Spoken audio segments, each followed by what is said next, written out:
Boker Tov, dans Parashat Achemot, chapitre 18, 4e verset, la Torah nous dit « Et mishpatai ta'asu, ve'et chukotai tishmeru lalechet bahem, ani Adonai Elohechem » Et mishpatai ta'asu sont des décrets qui sont écrits dans la Torah, dans une manière de loi que tout le monde comprend. Il y a dans la Torah beaucoup de mitzvot qui sont compréhensibles, de respecter les parents, de faire de la charité, de faire du bien à ses proches, etc. Ve'et chukotai tishmeru, chukotai, les lois, il y a des choses qui sont un décret du roi. Ne pas porter un habit tissé avec de la laine et du lin. Ça, les gens ils peuvent poser la question, et pourquoi? L'histoire de la vache rousse. Ne pas manger du porc. Pourquoi? Alors il dit, et ça c'est toujours le Yetzer Hara, et les nations, les peuples, provoquent les juifs, les taquinent avec ces mitzvot. Qu'est-ce qu'il y a dans le porc? Explique-moi. Qu'est-ce qu'il y a dans la force du... C'est quoi le Sha'atnez? Pourquoi? Et ça, c'est Chukotai. Il y a beaucoup de mitzvot qui sont pour renforcer la Emouna. Vous savez,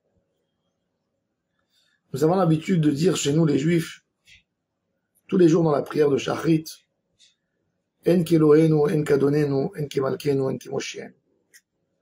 4 fois En. Mi keloenu, qui comme notre Dieu? Mi kadonenu, qui notre maître?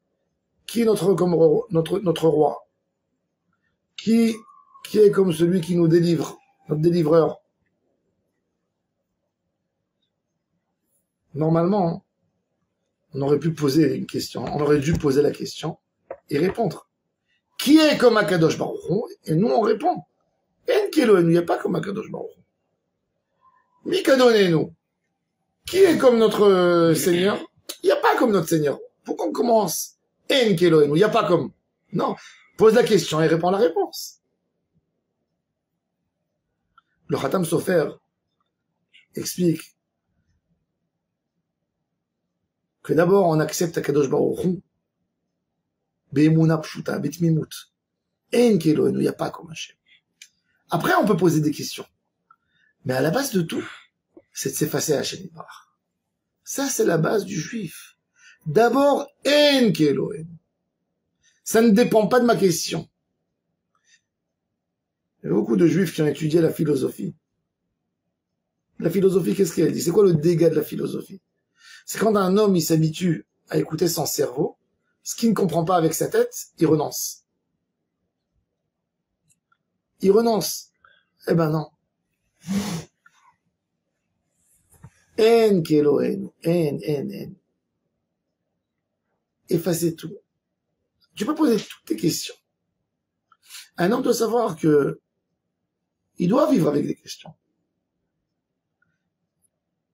Quelqu'un, il a envie de comprendre Akadosh Baruch Hu. Est-ce que tu sais comment le soleil fonctionne? Avant de comprendre Akadosh Baruch Hu, prends un de ces petits serviteurs qui s'appelle le soleil. Un petit serviteur d'Hachem. Tu ne comprends même pas comment ça fonctionne et tu veux comprendre Hachem. Et ça, c'est l'idée qui doit nous conduire. Cette émouna. Et c'est pour ça qu'il y a dans la Torah beaucoup de mitzvot qui sont liés à une émouna. Nous, on ne sait pas. Des fois, ça peut dévoiler des secrets, rien qu'à la fin des temps. Des fois, on est protégé d'une maladie. Vous savez l'histoire de la vache folle. La vache folle. Une maladie en Europe qui a attaqué parce qu'il donnait aux vaches à manger certaines choses dans le mélange de ce qu'ils mangeaient. Ça a fait une maladie qui s'appelle la vache folle. Ceux qui ont mangé, ça leur a créé des maladies terribles. Les membres ne bougent plus comme s'ils sont paralysés, membre après membre.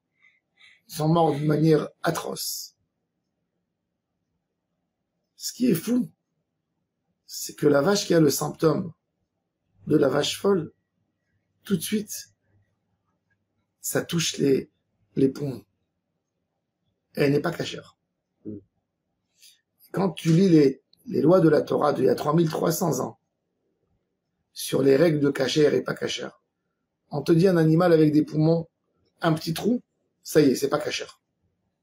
Et tu te dis, mais pourquoi? Pourquoi? D'où c'est sorti cette loi du taref? D'où? Il y a 70 choses qui rendent l'animal taref. Pourquoi la Torah m'a mis tout ça?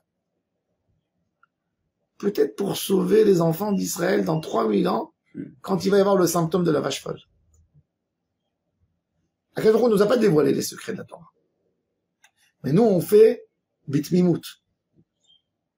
Sans comprendre. On peut après donner du goût, mais c'est pas la raison. La raison, c'est parce que Hachem a dit. C'est pas parce que, et la raison de ne pas manger taref, c'est pas parce qu'il y a la vache folle. La vache folle, on a compris à un moment. Merci Hachem qu'on a été épargné. Mais c'est pas ça la raison. La raison, c'est parce que le roi a ordonné. Point. Point à la ligne. Et ça, c'est les mitzvot de la Torah. Et mishpatai ta'asu. Vous faites les mitzvot. Mais ve'et rukotai tishmeru. Ta'asu, c'est simple de faire les mitzvot quand tu les comprends. Tout homme comprend que s'il a envie que ses enfants le respectent, il doit donner un exemple et respecter ses parents. Ça, c'est mishpatai ta'asu. Mais rukotai tishmeru, d'accomplir et de garder la Torah et les mitzvot, même si je n'obtiens rien d'avantage, eh ben, ça, c'est être au côté de Tishmiru, la lechet bahem. La lechet bahem, c'est, qu'est-ce que ça veut dire la lechet bahem? C'est de vivre avec. Alicha. Ça devient ton chemin de vie, la Emouna. Quand la Emouna, elle devient notre chemin de vie, quand la Emouna, elle devient une partie inséparable de nos pensées, de nous-mêmes, c'est là, v'chai bahem, où on vit dans le Emet, où on vit dans le Emet d'Akadosh Baruch Hu, et on bénéficie de la plus grande chose, de la proximité d'Hachem. C'est plus important que toutes les berachot qu'un homme peut avoir dans sa vie. Baruch Adonai l'olam. Amen.